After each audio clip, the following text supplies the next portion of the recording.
Lors d'un beau match de football hier soir à Geoffroy-Guichard, les Verts se sont imposés 2 buts à 1 contre Dunkerque, une victoire plutôt logique au vu des occasions. Bonjour et bienvenue sur la chaîne du Viking Vert pour le débrief de cette victoire face aux nordistes dans une ambiance magnifique mise par les Magic fans. Comme vous le savez, les Green Angels n'étaient pas de la fête malheureusement. Une ambiance à l'Argentine avec des ombrelles, des banderoles en espagnol et une tribune latérale qui a répondu au chant du COP. Et voilà, quand un COP est fermé, les autres supporters suppléent le COP absent, et ça c'est magnifique, ça prouve qu'il y a une solidarité du peuple vert pour nos deux groupes ultra, les Green Angels et les Magic fans, comme l'ont mis les joueurs à la fin du match. La banderole, le chaudron ne se dissout pas, on est tous d'accord là-dessus. Et quand on voit l'ambiance hier qui était magnifique, des chants, des, des animations, l'étendue d'écharpe, tout ça, c'est juste magnifique. On a la chance d'avoir un stade qui résonne et qui sent le football. Et ça, c'est important. Donc non, on ne touche pas à nos copes, s'il vous plaît, messieurs les politiques. Laissez notre Geoffroy Guichard rester Geoffroy Guichard. Quand on voit l'ambiance hier encore, eh bien, on ne peut qu'être fier de porter le maillot vert et d'être supporter de ce club magnifique.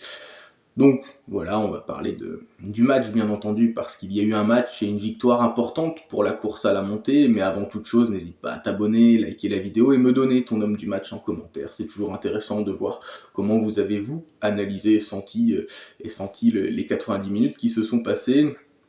Un match qui a été très agréable à regarder, franchement, sans doute l'un des meilleurs matchs faits par nos Stéphanois dans le contenu. Euh, Moi, c'est ce que j'en ressors. Beaucoup d'occasions, beaucoup de combinaisons également, et puis une qualité technique qui nous a manqué à Nancy aussi. Voilà, on a été plus précis dans la dernière passe, et c'est ce qui nous a fait marquer deux buts hier, même si on en a encaissé un sur un penalty. D'ailleurs, un match où ça partait vite, avec d'entrée de jeu une possibilité d'occasion pour Dunkerque, et sur le contre, nous on obtient un corner. Donc voilà, beaucoup de rythme, le ballon est peu sorti de l'aire de jeu, et c'est à la 22e minute de jeu, sur un pressing de Boakier, que Lucas Tassin va marquer. Alors les Dunkerquois ont voulu jouer un peu trop joueur, et Georgen perd le ballon suite à un bon pressing, et puis Tassin, tout en sérénité, va inscrire le but en longeant la ligne des 6 mètres, et attendre que le défenseur se décale pour inscrire le but du 1-0. Mais dans la foulée, à la 25e minute de jeu, il y a un pénalty qui est sifflé sur une faute de Boakier, lui qui avait fait la passe décisive juste avant suite à son bon pressing. Il fait faute, l'arbitre siffle logiquement penalty, et Robinet égalise, même si l'Arseneur était parti du bon côté. Ça fait un but partout, et après il y a eu des occasions, il y en a eu avant les deux premiers buts également, hein. Mouefek a eu une grosse occasion qui aurait pu marquer. Juste avant le but, David Ashvili a tapé le petit filet.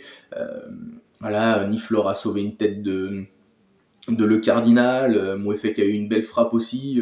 Mouefek a eu deux belles situations, malheureusement stoppées par le gardien. La mi-temps, un partout. On aurait pu mener au score, mais un partout. Et en deuxième mi-temps, ça repart avec les mêmes ingrédients. On a eu pas mal d'occasions. L'Arseneur a fait un arrêt, je crois, en première mi-temps, mais un arrêt relativement tranquille. Il avait juste à se coucher sur le ballon.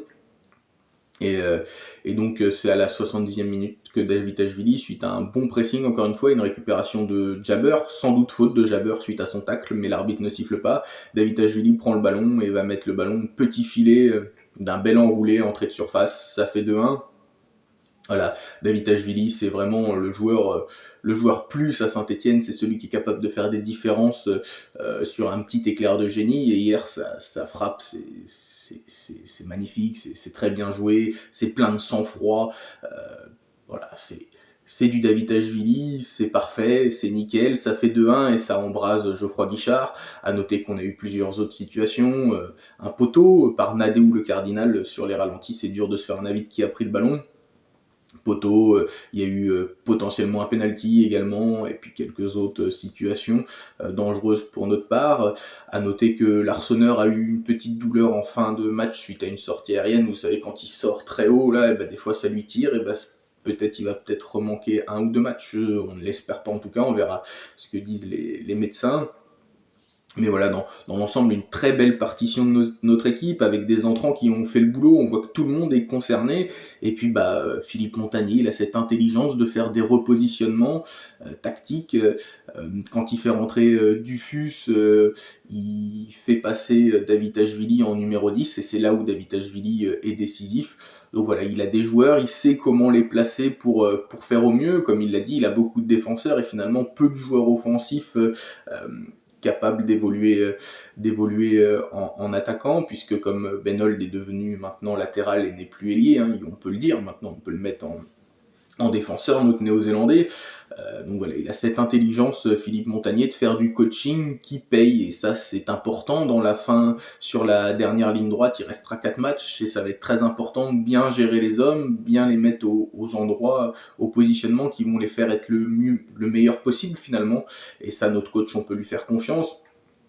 Dans l'ensemble, on a totalement dominé le match. Je pense que c'est le meilleur match qu'on ait fait cette saison, ou l'un des meilleurs en tout cas dans le contenu. Beaucoup d'occasions, beaucoup de jeux, des dédoublements.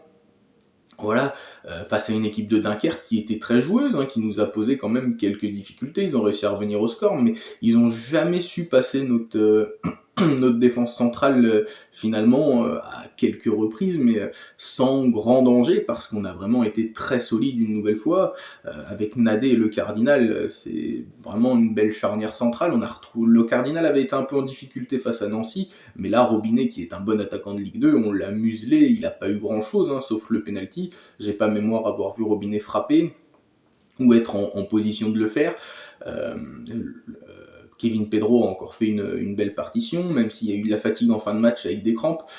Voilà, il donne beaucoup, donc forcément quand on donne beaucoup, eh bien on peut avoir des crampes. Benold, je trouvais un peu dans le dur physiquement également. Ça, c'est un de mes petits points noirs, c'est que j'ai l'impression que l'ensemble de l'effectif a du mal physiquement à finir les matchs. Benold, j'ai trouvé un peu dans le jus, même s'il n'a pas été mauvais.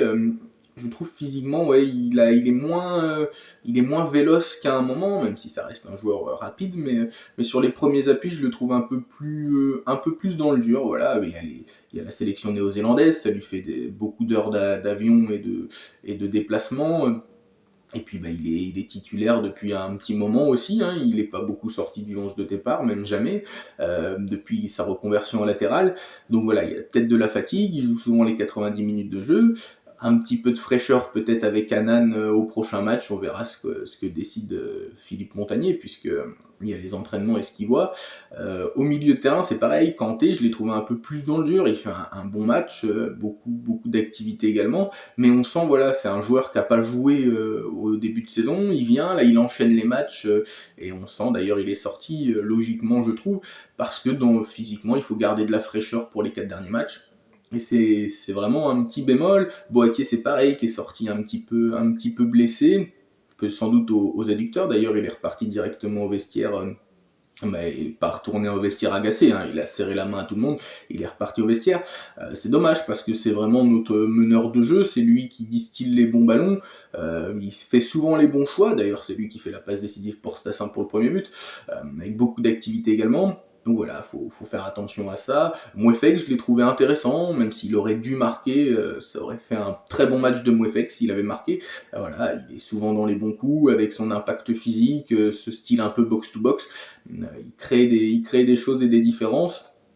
Et puis ça fait plaisir également de le revoir dans le 11 de départ et en forme. Donc voilà, et puis devant, j'ai trouvé Stassin buteur, mais très très bon dans l'utilisation du ballon de haut but. Il a peu perdu de ballon quand il devait faire des remises ou garder la balle. Je l'ai trouvé très, très performant. Davitashvili qui marque, on a retrouvé du Davitashvili efficace. Ça avait été un peu plus compliqué face à Nancy, là il a été bon, repositionné en 10, c'est là qu'il marque, il a fait les efforts, plusieurs retours défensifs également de sa part, du très bon Davitashvili, d'ailleurs pour moi c'est l'homme du match hier. Cardona, je trouve qu'il y a de l'amélioration, il y a du mieux. À savoir qu'il avait été papa aussi, donc physiquement c'est plus compliqué quand on a un enfant, voilà, c'est usant, même si c'est des professionnels, il y a tout l'aspect mental et tout ça. Là on retrouve un Cardona qui percute, qui fait des différences avec son accélération, plusieurs centres dangereux, notamment un pour Davide qui a été contré après la frappe de Davide, mais on retrouve du bon Cardona, je trouve, hein. Il avait été dans l'équipe type face à Nancy, ça avait été le meilleur, je trouve, face à Nancy. Là, encore une fois, une belle partition. Et puis les entrants qui ont fait une belle partition également. On sent un groupe qui est concerné. Jabber qui récupère le ballon pour le but du 2-1. Même s'il y a potentiellement faute, d'ailleurs Jabber fait beaucoup de fautes, mais il est intéressant dans cette façon de récupérer le ballon, il met beaucoup d'impact, un peu trop pour la France bien entendu, mais il met beaucoup d'impact, je trouve que son utilisation du ballon est plutôt bonne. Miladinovic qui est rentré également au milieu, j'ai trouvé un Miladinovic beaucoup plus concerné que ces derniers temps. Peut-être que le fait d'être plus souvent sur le banc, ça lui a peut-être mis un petit coup de boost au niveau de se dire bah mince, faut que je retrouve ma place de titulaire. Je l'ai trouvé dans ses replis défensifs notamment. Après son utilisation du ballon, je trouve que c'est toujours trop latéral de la part de notre Serbe. Hein. Il prend pas assez de risques dans ses relances, là où Boaké est capable de faire une différence, parce que Boaké, c'est un petit peu un meneur de jeu comme Miladinovic au vu des profils. C'est des joueurs différents, mais ils jouent en sorte de milieu meneur de jeu ou relayeur.